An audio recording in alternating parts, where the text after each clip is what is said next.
Hi, everybody. It's Stacey Soble with Salonology, our new podcast with Salon Today. And today I'm with Katie Trent. She's the president and chief operating officer with Juarez. And how many locations do you have now in Seattle? As of last week, we have 10. You just opened a new one, right? Yeah, super exciting. Great. Well, along with that new one, you've made some changes to your policies that are improving the experience for both your team and your clients. So we wanted to talk through those because a lot of them are kind of modern age thinking, I think. That's a So, good idea for sure. and might be things other salons might want to consider. But first off, you guys have for many, many years have specialized. So when stylists sign on, they choose a track. They're either a cutter or a colorist, but you're changing that now. Why the change now? And how are you going to get people who have already on board to be doing both? Yeah, great question. So not without a lot of thought, and I will just preface this whole topic by saying we're celebrating our 50th year this year, which is Oh, huge. that's a huge. Yeah, that's a Yeah, huge yeah. And anniversary. especially, I would say the last year and a half or so, like so many in our industry, have been maybe the most unique and challenging. And it's really given us the opportunity and in some cases forced the conversation to really examine, are we doing things because that's the way they've always been done? Or are we doing things because that's the way that they should be done? And so that sort of colors a lot of what I think we'll probably talk about today.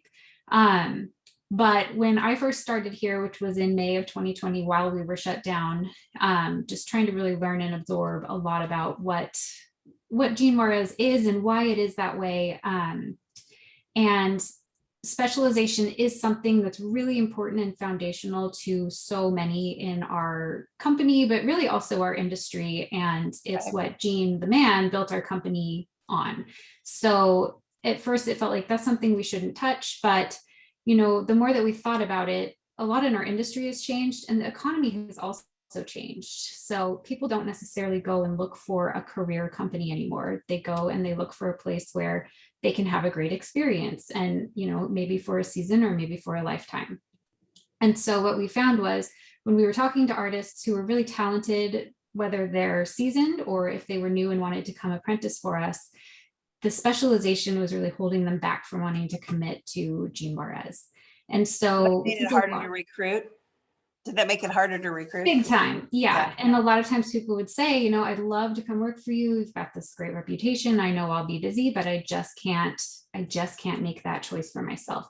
So we did a lot of talking with the team to just really closely understand what about specialization was so critical and ultimately came together to find a path forward where we can still honor and support people who choose to specialize, but also allow people who want to put the time in to get excellent at both to have that opportunity with us. Okay, so it'll be optional for people who are already on board, and Correct. if they want to stay that way, they can. Because there are benefits to it. Obviously, if you specialize, you have a chance to hone those skills even more sharply and be among the best at that specialization. But at the same time, I've gone to a salon like that as a client. It's a little challenging sometimes when you're either trying to book and you're with this person for that and that person for that, and you're trying to, or you're feeling handed off, or a lot of people work together too, and so they're yeah. like, oh, we have to take our vacations together, or Right. It does create some challenges that in the right circumstances are worth it, but a lot of people just don't want to make that commitment. So now for those team members, existing team members who do decide that they want to be able to do both, but they've been specializing for the last couple of years, are you doing more in-house education to get their skills on the other side of the fence up to date? Absolutely. So what we found in our discussions was the most critical thing that everybody was concerned about is that we would in some way be lowering our standards. And so what we decided to do is first open up to our own existing team and say, if you want this opportunity to cross-train, we're going to have you go through the same classes that you would if you were new to our company and specializing in one path. And we were really surprised that the message went over extremely well and we filled up our classes for cross training. So people are really excited. Not everybody's adding the service to their books. Some people are just kind of going through the classes to have a better understanding, but but it's been by and large a success in rollout. And I was just looking, we have quite a few people who are opening the new salon who have even bookings of cut and color on their books, and they're new at the other craft, and that's exciting for me. Well, that is exciting. Yeah. You're also updating your commission structure. You say to be more fair and balanced to everybody. What does that mean? So this again goes back to being a 50-year-old company. We're blessed with a lot of really long tenured artists. So people who've been here 20, 30 plus years, have amazing clientele, are so critical to the core of our business. But what I found coming in was our company had kind of gotten into a place of really rewarding tenure to the point where newer artists were struggling to find their place and really kind of their share of the pie. So it really started with our commission structure. We started lower than market and capped out lower than market. And our metrics also made it really difficult for people to move up through commission levels. And when we really looked at our team, our artists are getting really high feedback ratings from their guests. They're booked up. They're, by all accounts, really excellent hairstylists who weren't sharing in the success of the company. So we raised our commission floor and our commission ceiling. We also added a tier for the very top performers in the company so that there's kind of that elite level that they can get to that we found smaller salons were able to provide. And for whatever reason, we weren't playing in that area. So so we introduced that. We also gave across the board raises in March and then again in July, just to get people kind of caught up for maybe where they hadn't had raises for some time, or not as many as they might have at our competitors. And also just to thank them for getting us through this crazy challenging period of COVID. One other change that we've made is historically, if somebody had a redo, they wouldn't get paid for the redo. And I feel like it's our choice as a company to guarantee our services. And so we don't want to penalize our team or have them kind of resenting or rushing a guest service who comes back for a redo. And so we now pay for those as well. Great. You're also relaxing your dress code, and you're emphasizing this will help non-binary team members have no undue restrictions. So how are you changing the dress code, and what does that give us an example of how that will change for non-binary team members? Sure. Frankly, our dress code was just kind of out of date, and it really focused on a lot of don'ts, but it also said things like women must wear makeup or, Oh, wow. Okay. Yeah, things like that. So at this point, there's no mention of gender, period. We kind of focus more on what the do's are. So do wear these colors, do look polished. But there's no mention of makeup. There's no mention of gender in the dress code whatsoever. And we also specifically call out, which wasn't previously part of our dress code, that headscarves, head wraps, and other elements of professional dress that are just more common in non-white cultures are also okay, great, welcome, that sort of thing. Okay, great. And then you're implementing mandatory cultural sensitivity training. I know we have this as a corporation, but for salons that don't, what does that mean? And what will employees learn by going through it? Sure. So I think a lot of us in the industry remember after the death of George Floyd and a lot of the impact that had on our society and our nation, a lot of stories started coming out. Like I remember Vogue Beauty had a story about how there's really no training on textured hair in beauty school that's required. And that was definitely true of our own beauty schools. We've since remedied that. But in our salons, we have introduced mandatory training that just talks about systemic racism and its impact on the beauty industry. And that being one of the things that, people aren't even trained on different hair textures in beauty school. So it was important to us to kind of introduce those concepts for anybody that hasn't personally sought out the education on their own. And it was also an important foundation to sort of tee up other changes that we've introduced to enhance our guest experience for people who have textured hair. We also have changed our terminology to stop centering white hair. So we just talk about hair on the spectrum now that's really common in our industry of type 1A. So my hair would be type 1A to type 4C for really tight, coily, curled hair. And so rather than say, all hair is considered one way, except for this one hair that we have a term for. We just talk about hair on the spectrum. As a texture instead of a skin color, really. Exactly. Yeah. I had something else I was saying. Now, you guys did bring in, I know we did a story about 4 or 5 years ago where you brought in either Widad or Diva Curl, one of the lines that specializes in highly textured hair. So, and that was part of an effort to expand your client base. So that this kind of goes hand in hand with that. A little bit, yeah. We do have WEDAD, and at the time when it came in, we certified curl experts, and so those are the people that, if you have curly hair, you would specifically seek a curl expert out. You can still do that, and we definitely have people who are more passionate about curly hair and just absolutely love working with curly hair. So that remains, but we also are ensuring that all of our artists are comfortable and, very skilled at Any hair type that sits in their hair. Yeah, exactly. Great. And you're also creating a new inclusive booking experience that lets clients book on hair type. How does that work? And how is it different than what they see today? Yeah, it's the natural extension of the training that we've been doing. And it's always been part of our operations that if you have a particular hair type that's going to take more time, you could call and say, oh, I need 2 service times because my hair just takes longer. Right. But it's like the secret menu at Starbucks that, everybody kind of knows about, but nobody really knows about. And we wanted to make sure that somebody just coming to Juarez for the first time wouldn't think, oh, this probably isn't the place for me. It is. We want you to come see us. But what we've done is introduce 4 haircut variants. So just based on the description of your hair, you would choose which service best applies. Okay.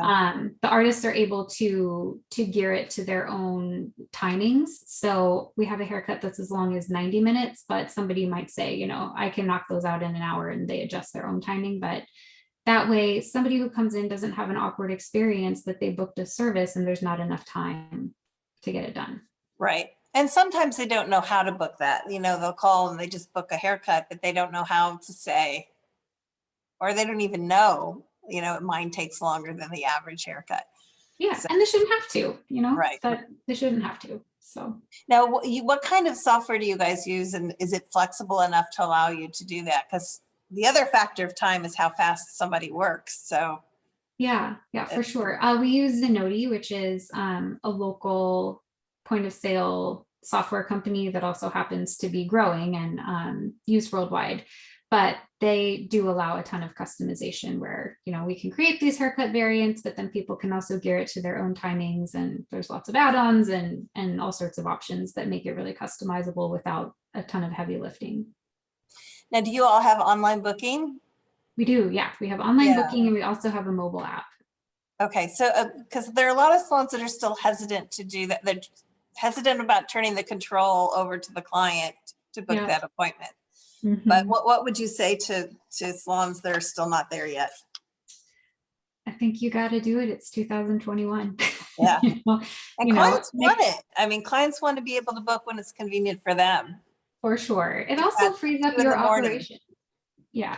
It frees up your operations too, to not spend 5 minutes booking every single client. We're at about 45% of our clients now book themselves online or through that. Oh, that's great. Okay. So, and how many pre-book would you say? Well, we have really high demand right now. So you're looking at about 3-week lead time to get an appointment generally. So almost everyone, we are working with our artists to try to get them to book their clients while they're still in the chair, especially coming into holiday, just to say, if you want to get in before Thanksgiving or Christmas, you better have those now. Yeah. I've even done, I go to a little salon here in Florida, but just the demands changed since the pandemic. So I always book 3 appointments ahead just because I just want to know that they're there. Yeah, so. Absolutely. And then you guys are also part of Green Circle Salons, and you're working towards being beauty service carbon neutral. What does that mean for you, and how does it make a marketing point of difference for your salon? Sure. So we've partnered with Green Circle since about 2015, and part of their mission and goal, and ours as well, is that, you start your partnership, but you're always looking to expand on it. And so what we did very recently is work with them to say, okay, we're collecting all of our beauty service waste, but then it's sitting on a truck and going somewhere. And so that's kind of diminishing the sustainability.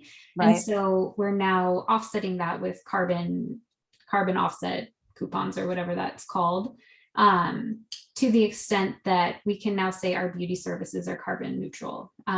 We did talk to them about, they said, you can say you're carbon neutral. And we're like, that's not technically true. And we don't want to be greenwashing or saying something that's not completely transparent. So we still have retail products coming in on trucks and people driving themselves to work. And, if you took a really fine tooth comb at what goes into any business, and certainly ours, we're not completely carbon neutral, but that's something we'll keep chipping away at and driving toward.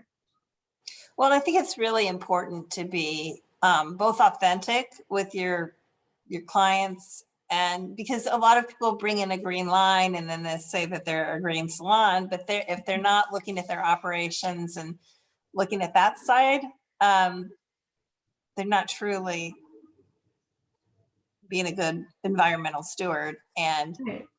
today's clients are very sophisticated, so they start questioning things like that. They want to know how things are run, and it means something to them then when they really believe that you're really doing it. Absolutely. I know just from shopping, you'll see tons of, I'm so sorry, there's Can't a do fire anything truck going about by. it. Yeah. There's a lot of companies right now who will, It's not. sorry, it's going right by my house. There's a lot of fashion companies that will claim that they're sustainable. And when you take a look at it, it's like, oh, we use organic cotton, but it's being created in Malaysia and it's coming across on a cargo ship, and there's nothing really that sustainable about it. And so I just want to not put ourselves in a position of basically greenwashing, or whatever the term would be for our industry, and being really authentic and transparent. Now, I know a lot of the Green Circle salons also charge clients an environmental fee. Do you do that as well? We do, yes. And how does it show up on their receipt, or are they clear that that's what that is? Yep. It shows on every receipt as the environmental service fee. We also have a footnote on our website explaining very clearly what that is. So we're as upfront about it as I think we can be, that's part of every service. That's great. I think that really makes a difference. Well, Katie, it's been great to talk to you. Tell us a little bit about the new salon before we go. Sure. Yeah. So historically, Juarez has been built on massive salon and spas.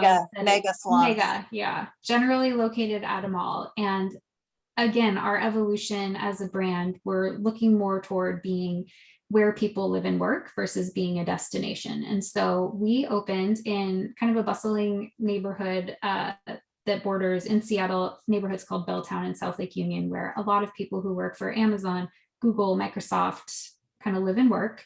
And so we opened a little 2,500 square foot salon right there. It's got 2 skincare rooms and 7 salon chairs, and it's just cute as a button, and we're really excited about it. That's great. So you think that the future for Juarez will be building more of those?